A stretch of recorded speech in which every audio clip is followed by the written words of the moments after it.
Soal penulisan, kembali, Ya. ini kalau sepengetahuannya Bung ini soal yang sejarah yang lama itu diperbaiki, diperbaharui, atau memang ya ditulis ulang lah? Yang rame di kalangan akademisi, kalangan Hmm. sejarawan ini kan kekhawatiran penulisan ulang itu menjadi sudut atau subjektivitas dari pemerintah sekarang. Oke, Oke. Nah, makanya salah satunya saya sebut aja nih ya, hmm, kelompok-kelompok PDIP. oh ya, ya betul betul. Betul. Setuju. Kelompok-kelompok PDIP yang khawatir peran dari Presiden Soekarno untuk membangun bangsa, Mm-mm. membangun Ya. pondasinya itu di apa ya istilahnya, disoekarnoisasi. Ada beberapa kelompok. Nah, salah satunya memang PDI Perjuangan sebagai partai negara, ya kan, partai politik di Yang diakui negara, oleh ya negara. formal, secara formil. Kemudian dalam draft itu ya hal yang wajar ketika dia mempertanyakan soal ada indikasi desoekarnisasi. Ini kan sosok Ya. banyak, ada beberapa diskusi juga ya, sosok pemikirannya oke lah, tapi untuk sosoknya kan ya kita hargai betul memang Mhm. sebagai founding father kan gitu, Mhm. tapi kalau diagung-agungkan terus, di melekat terus di Glorifikasi. PDIP Ya, ya ya, ya, ya. gitu-gitu kan. Ya ini Itu buat politisi PDI Perjuangan jangan terlalu mensempitkan Bung Karno.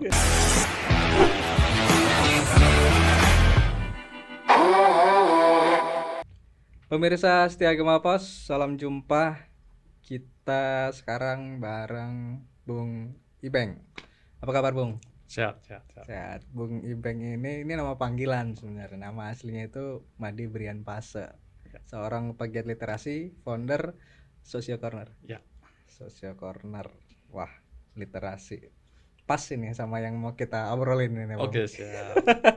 Karena ngomong literasi pasti soal penulisan kan gitu-gitu, buku. Ya. Nah, ini pas dengan situasi yang sekarang ini lagi rame soal penulisan kembali sejarah oleh Kementerian Kebudayaan yang hari ini dipimpin oleh Bang Fadlizon. Ya.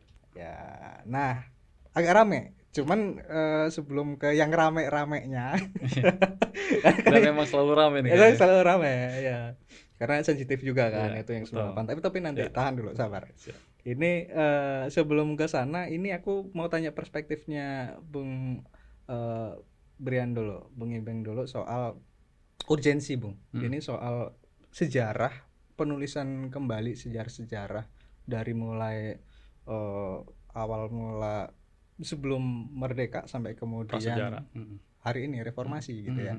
Ini mau ditulis semua, disusun oleh ini yang sudah beredar juga soal kerangkanya ya. Ya. Soal kerangka konsepnya disusun oleh Profesor Dr. Susanto, terus Prof Singgi sama Prof Zayat. Nah, kalau menurut Bung ini soal urgensi penulisan sejarah kita lagi gitu. Itu seperti apa, Bang? Ya. Jadi memang apa? Sebelumnya terima kasih buat Gemapos. Ya, soal yang lagi rame ini kan penulisan kembali, bahasanya kan kembali sejarah Indonesia. Yang disampaikan oleh Pak Menteri Kebudayaan, Pak Fadlizon itu kan sebetulnya ini itikat baik pemerintah. Oke. Kenapa? Bagi generasi kita ini sebetulnya memang ya kita udah kering gitu kan. Kering soal sejarah Indonesia itu seperti apa. Bahkan kemarin itu kan meluncurnya mulai bulan Mei ya, bulan Mei tahun ini, dan yang kemudian diminta klarifikasi dari DPR itu ini penulisan kembali, penulisan ulang atau keberlanjutan dari penulisan dari sejarah Indonesia. Nah, di situ dijelaskan ada 10 jilid dari para tim penulis ini yang disusun. Itu ada 50 lebih dari 100 sejarawan gitu kan. Yang pertama soal durasi. Durasi itu dalam arti gini, periode yang diangkat oleh Pak Fadlizon ini kan selalu yang dia bilang ini sudah 26 tahun kurang lebih, bahwa ada update.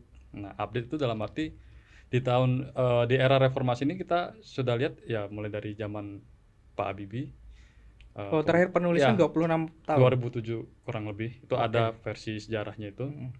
Kemudian pemerintahan berganti ke eranya Gus Dur, Bu Mega, SBY, sampai yang kemarin Pak Jokowi.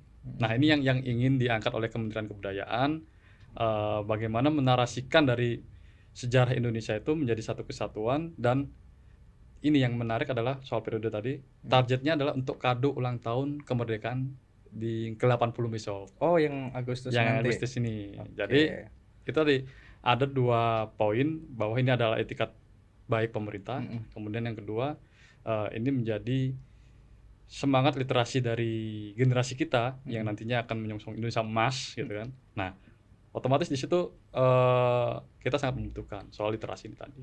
Tapi soal ini Bang, soal penulisan kembali ini kalau sepengetahuannya Bung ini soal yang sejarah yang lama itu diperbaiki, diperbaharui atau memang ya ditulis ulang lah pokoknya gitu. Ya itu makanya tafsiran dari penulisan ulang itu kan yang ramai di kalangan akademisi, kalangan sejarawan ini kan kekhawatiran penulisan ulang itu menjadi sudut atau subjektivitas dari pemerintah sekarang. Oke. Nah, makanya kemudian diklarifikasi bahwa ini bukan penulisan ulang dari ulang nol, enggak. Tapi ini satu sisi adalah existing dari zaman, yaitu tadi kan ada 10 jilid tuh kalau nggak salah, tuh mulai dari prasejarah, terus bagaimana peran Indonesia juga dengan global seperti kayak negara-negara India, Cina, Eropa, Timur Tengah itu kan, peradaban, terus masuk di era pra kemerdekaan sampai di reformasi nantinya. Oke. Sampai terakhir saya kalau lihat Pak Jokowi ya. Iya, Ya, betul. ke Pak Jokowi. Berarti memang sepertinya tidak apa ya istilahnya tidak juga merevisi utuh Ya, yang betul. lalu-lalu sejarah Betul. yang lalu, tapi mungkin ada penambahan, pelengkapan Iya. yang kurang ditambahin gitu ya. Betul. Tapi lebih kalau untuk yang sejarah reformasi ke sini memang sepertinya ditulis memang baru. Oh iya, Baru sekali betul. memang kan. Betul. Zamannya tadi apa namanya? Dari Gus Dur, Bu terus Mega, Bu Mega, terus kemudian SBY. Pak SBY, Pak Jokowi. Tapi belum masuk ya Pak Prabowo ya. Oh, belum. Sebenarnya belum masuk karena baru beberapa bulan memimpin. Iya. Tapi kalau soal penulisan ulang kalau menurut Bung sepakat ya? Sepakat. Karena itu tadi kita udah satu sisi ya perlu ada update informasi juga kan tentang situasi bangsa kita juga gitu. Dan ini untuk literasi ya untuk generasi kita sebetulnya kan, generasi kita ke bawah juga. Harus lebih jelas lagi, Betul. terang-benderang lagi. Pasti ada, bahkan di situ kan di draftnya itu kan juga kayak di era Pak Jokowi ini bagaimana sikap pemerintah dalam penanggulangan COVID itu kan menarik juga sebetulnya. Oh iya. Stabilitas negara pada saat itu. Yang harus terpaksa lockdown. Ya, bagaimana itu, bertahan ya. Itu kayaknya menarik juga kan. Menarik untuk karena kita tahu. ada proses transformasi digitalisasi. Oh iya. Jadi itu merubah juga. Oke. Berarti teman-teman pegiat literasi sebenarnya juga mengikuti isu ini antusias, ya? Betul. Pegiat literasi saya pikir juga pasti ada tambahan nanti kalau baca buku sejarah, wah tambahan baru nih terupdate gitu kan. Seperti cita-citanya kan memang begitu kan, memang mau mengupdate sejarah. Dan kekhawatiran ini banyak sebenarnya, kekhawatiran soal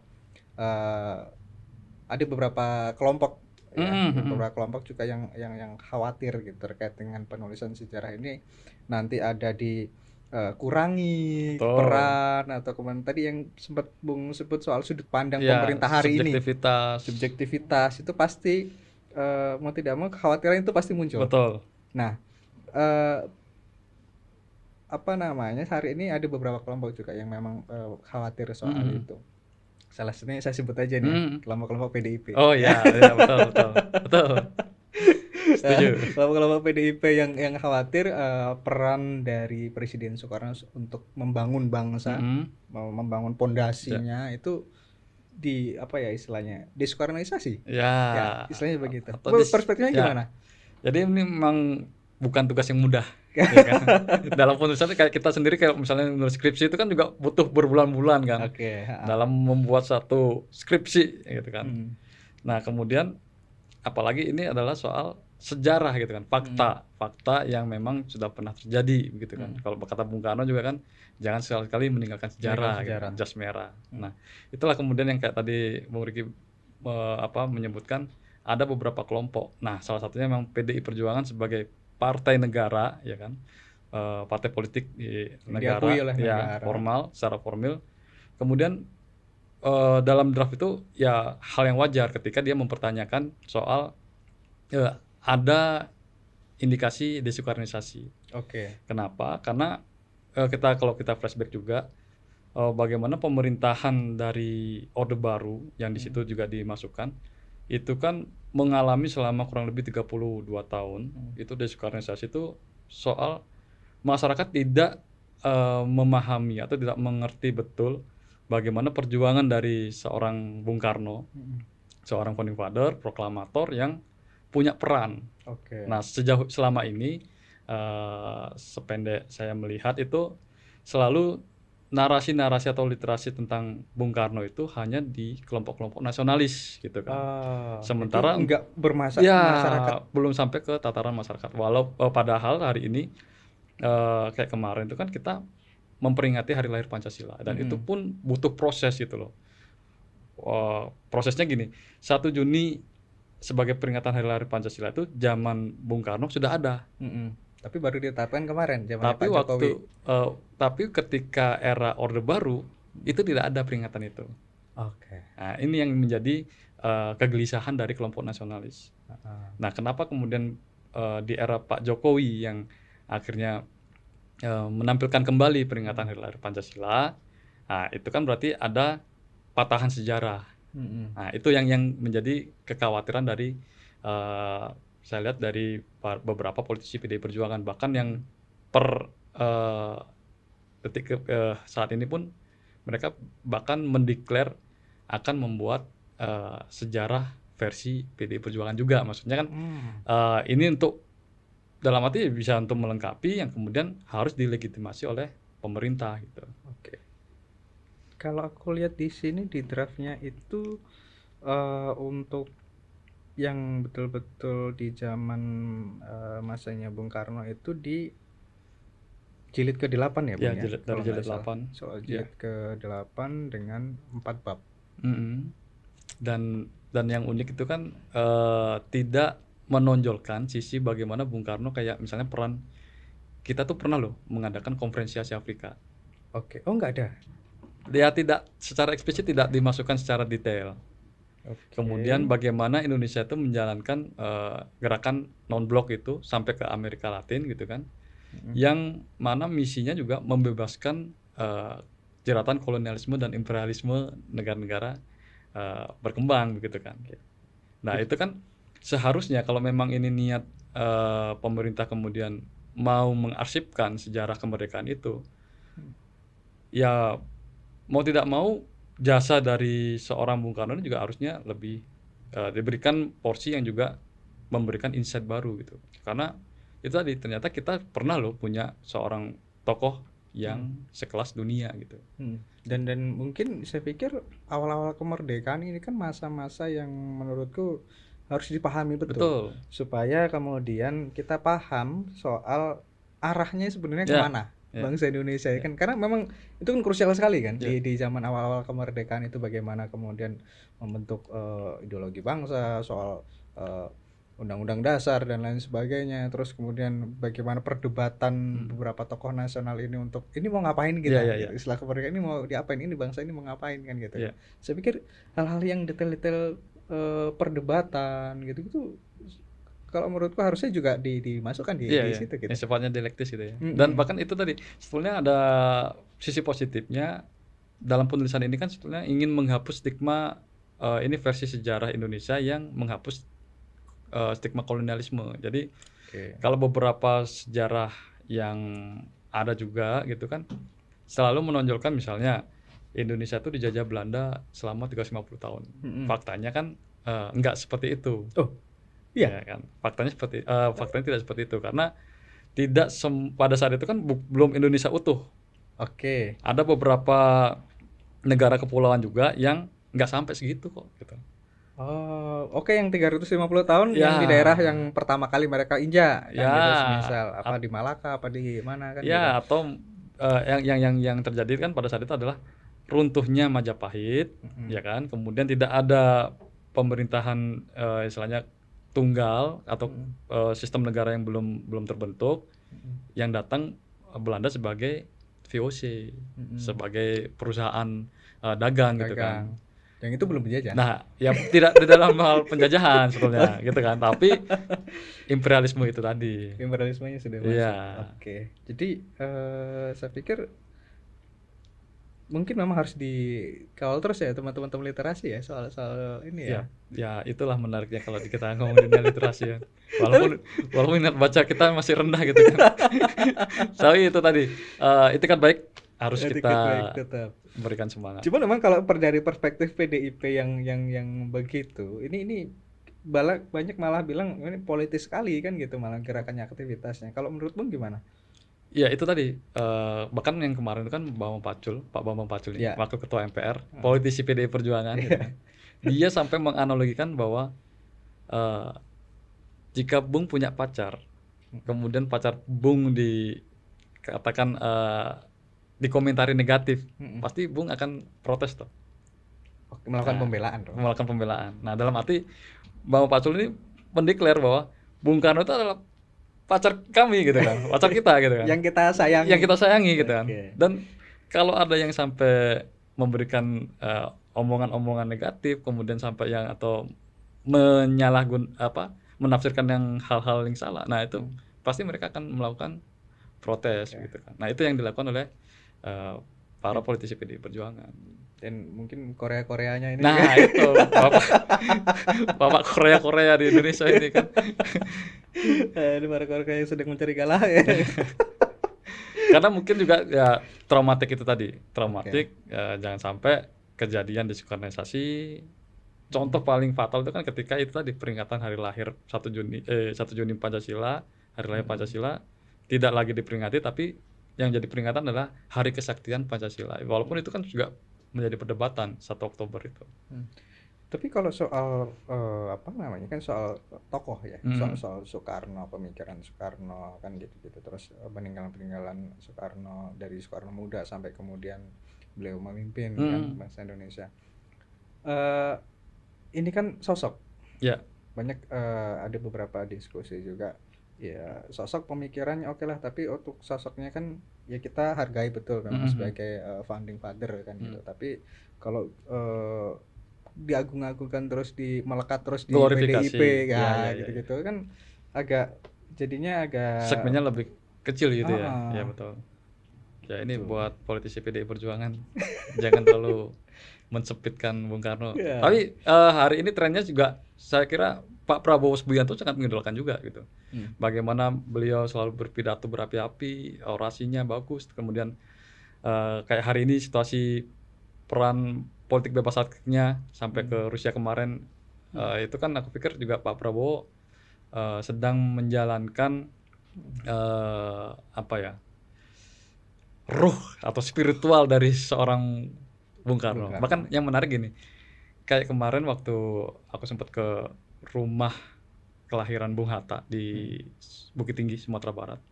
Nah itu aku menemukan bagaimana peran Dwi Tunggal itu sangat memberikan insight Indonesia itu memang tidak dimerdekakan oleh satu kelompok tertentu.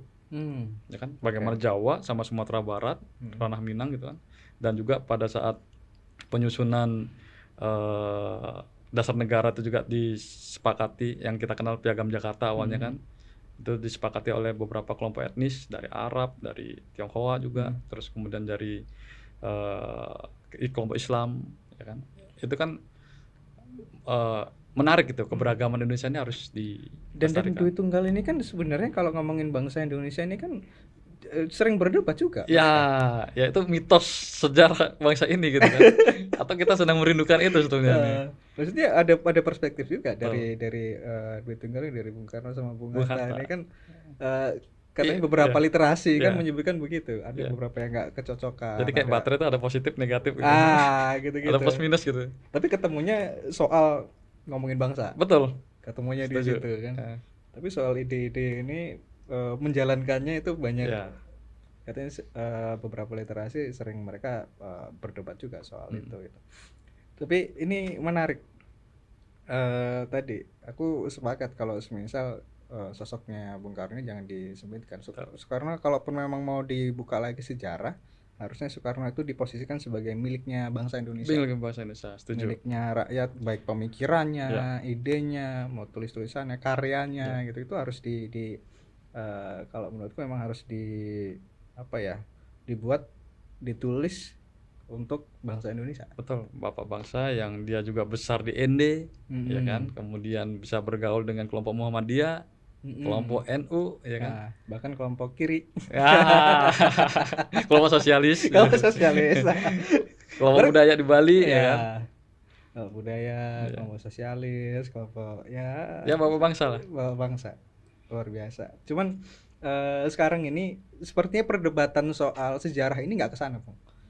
Jadi perdebatan kita tadi kan berkait dengan ini sejarah ideal gitu ya. Sejarah ideal harusnya itu mengulik semua apa yang terjadi real, kenyataan, supaya membuka pemikiran, paradigma kita semua, membuka pemahaman masyarakat tentang apa yang terjadi sebenarnya terhadap bangsa ini, kan gitu kalau kita tadi diskusinya. Tapi ini kemarin ada yang rame, satu kasus sedikit kecil, cuman bikin rame malah justru viral gitu. Ini lontaran Menteri Kebudayaan kan terkait dengan sejarah 98, terutama berkaitan dengan istilah gender tentang perempuan ada aktivitas kekerasan seksual pada waktu itu. Nah, ini sempat rame dan masih rame. Dan akan selalu rame. Itu kenapa justru itu yang rame, Bung, kalau menurut Bung? Ya pasti itu kan isu sensitif ya, isu sensitif soal gender, ya kan, kemudian pelanggaran HAM juga. Dan kalau aku lihat di sini, nah ini masih ada sosok Pak Fadlizon ini kan orang pintar, kan, orang cerdas lah, harus kita akui. Literasi dia juga banyak gitu kan, bahkan dia punya perpustakaan pribadi di rumahnya itu kan besar. Iya, betul. Kemudian posisi beliau sebagai Menteri Kebudayaan ini juga bukan kemarin sore gitu. Nah, dia pegiat budaya. Betul, pegiat budaya. Nah, maka di sini kalau kita ngambil dari sisi apa sih yang dimaksud oleh Pak Fadlizon ini, itu bisa jadi bagi kalangan kita itu adalah pemantik dalam arti, oh kita beneran nih belum selesai nih kasus HAM misalnya. Oh, soal kasus HAM. Oke. Karena 98 itu kan memang tragedi kemanusiaan itu kan jelas. Bahkan kemudian yang berita-berita viral itu diluruskan juga dari Presiden Habibie Center, itu yang mana mereka adalah organisasi dari Pak Habibie yang dikelola oleh anaknya Ilham Habibie. Itu kan memposting pernah kok Presiden Habibie pada saat itu di tahun 98 berstatement soal klarifikasi pemerintah untuk bertanggung jawab dalam tragedi kemanusiaan ini. Oh, berarti ada dong? Ada, itu poin pertama. Kemudian yang kedua, kalau kemudian Pak Fadlizon mempertanyakan mana data yang solid gitu kan? Mana, itu yang jadi salah satu persoalannya, dia nggak punya datanya, datanya gitu. Nah, bisa jadi itu tadi karena memantik itu tadi. Akhirnya kan ini masyarakat sipil juga menggalang kekuatan, kemudian bukan hanya seputar membenarkan, tapi memang tim gabungan pencari fakta yang dibentuk oleh Pak Habibie pada saat itu sebagai rekonsiliasi dari gerakan reformasi, akhirnya mengungkap juga ada kok buku-bukunya gitu. Aku kurang ingat yang bukunya yang di itu, tapi salah satu korban dari pada saat itu akan bersaksi soal pelanggaran HAM ini, yaitu Ita Mardinata yang akan bersaksi di PBB, itu sebelum dia akan menyampaikan kronologisnya ke PBB itu istilahnya tidak ditemukan fisiknya gitu kan. Maksudnya dia tidak sempat menyampaikan itu ke dunia gitu kan. Itu poin kedua. Berarti kan ini ada sesuatu yang memang harus diungkap lagi soal keadilan. Kemudian yang ketiga adalah ini akan menjadi kekhawatiran karena ada secara eksplisit menyebutkan etnis Tionghoa. Nah, memang memori kolektif bangsa kita gitu kan. Ini itu tadi soal gender, etnis minoritas. Nah, ini yang menjadi cepat rame. Ya, sensitif itu tadi. Dan ditambah bumbu-bumbu yang itu tadi kan. Nah, faktanya juga kalau Bung kemarin bertemu dengan teman-teman dari Komnas Perempuan, itu kan dibentuk oleh atas keputusan Presiden nomor 181 tahun 98 yang akhirnya direkomendasikan oleh Pak Habibie untuk mengakomodir itu. Dalam arti mengakomodir korban-korban itu. ya Oke. untuk memenuhi hak-hak korban, kemudian sampai melakukan pencegahan gitu kan, melakukan kerjasama untuk pencegahan dan penanggulangan kekerasan seksual di Indonesia supaya tidak akan ada lagi kejadian serupa. Nah ini kan sebenarnya udah bagus tuh dari negara. Nah hari ini semestinya memang Pak Fadlizon selain menjaga sensitivitas itu, ya ayo kalau mau melakukan investigasi ulang, kemudian melengkapi dari dokumen-dokumen itu, aku pikir lebih bagus gitu kan Pak Fadlizon ini kan, selaku dia Menteri Kebudayaan gitu kan. Ya. Ini menarik juga, pemantik ya. Iya itu. Biar ramai aja dulu ya kan. Biar ramai, biar seksi, terus kemudian dibuka semua. Dan kita jadi melek gitu kan, ngerti gitu. Jadi sejarah tuh bukan cuma kita dengerin gitu. Tapi emang responnya masyarakat emang rame sih. Ya itu tadi bagaimana soal pemerintahan sekarang, ya harapan kita kan kalau kita ngomong kayak bahasa Bung Karno yang jangan sekali meninggalkan sejarah ini kan supaya peradaban atau sejarah masa lalu untuk kemudian hari kita pelajari itu nggak terjadi hal yang serupa kan gitu. Oke. Apa jangan-jangan data-data itu termasuk secret dan belum dibuka mungkin? Nah itu mungkin Pak Intel.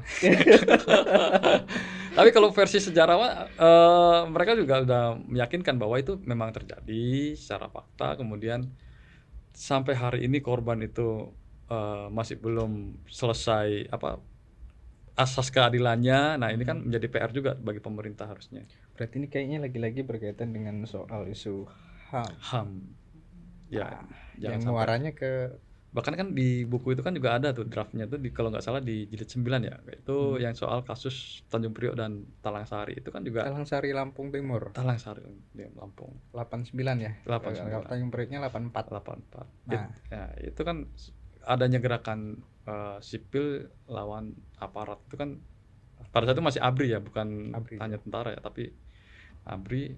Ya itulah, jangan sampai ini kejadian itu terjadi lagi gitu kan. Dari perspektif satu gitu, seperti yang Bung bilang tadi kan, jangan sampai yang nulis sejarah ya apa yang ditulis ya berdasarkan perspektifnya kan gitu, bukan kemudian memang real nyata yang terjadi dalam kurun waktu itu kan gitu ya.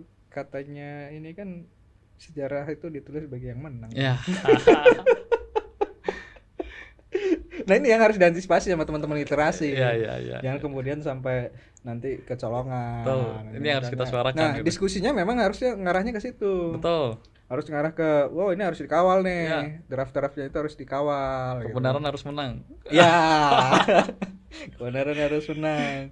Jangan hanya terpancing tadi aja soal 98 aja. Semuanya ini harus dibuka karena ini rentetan yang menurutku rentetan yang utuh ya, yang nggak bisa dipisahkan gitu.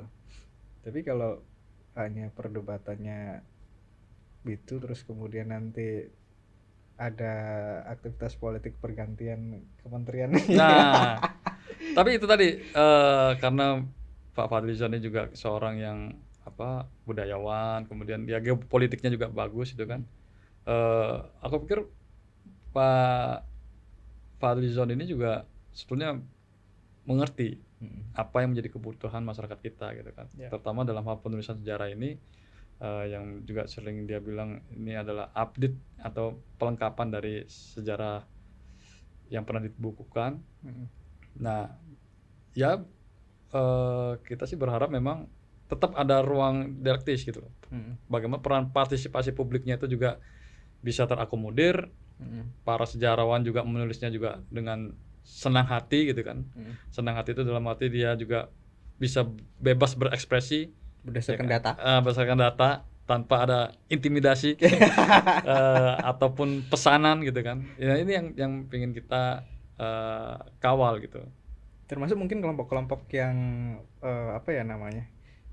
yang resah lah ya, masih punya ini ya diakomodir aja soal idenya gitu. Ya, selama itu memang berbasis data, aku pikir akan bisa diakomodir gitu.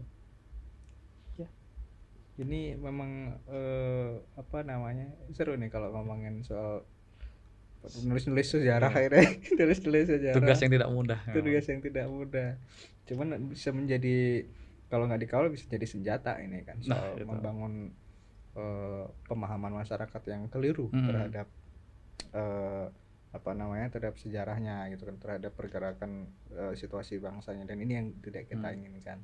Tapi ini nanti teman-teman pemirsa ini kalau misal apa namanya, sejarah kita memang dirubah lagi, ditulis ulang, ditambahin gitu, direvisi, ada yang ditambahin, ada yang dikurangin, mungkin bisa jadi kan.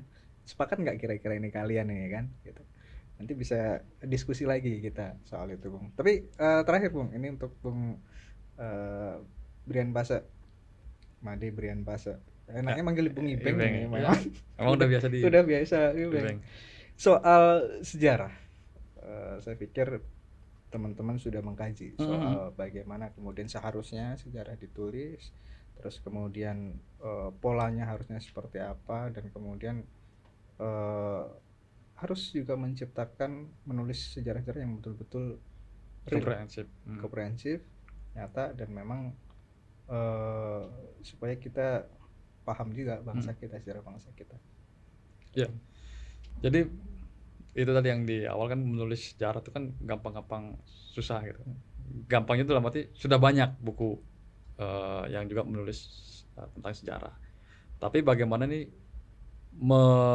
apa istilahnya, mengkompilasi data-data ataupun sumber sejarah itu berdasarkan beberapa referensi yang kemudian menjadi satu kacamata dari bangsa Indonesia gitu kan. Karena target dari penulisan ini kan, kalau tadi kita hitung adalah 26 tahun tidak ada versi update gitu kan, atau update version dari sejarah Indonesia. Ini kan targetnya berarti kan untuk 25 tahun ke depan, yang mana itu akan menjadi estafet dari 100 tahun negara Republik Indonesia kan gitu, di tahun 2045 ke depan. Nah, otomatis penulisan sejarah ini jangan sampai menjadi itu tadi, bukan hanya sebatas ini pesanan dari atau subjektivitas suatu rezim, tapi ini menjadi membuka tabir dari bagaimana setiap peran ataupun setiap peradaban itu bisa menjadi pembelajaran bagi kita semua.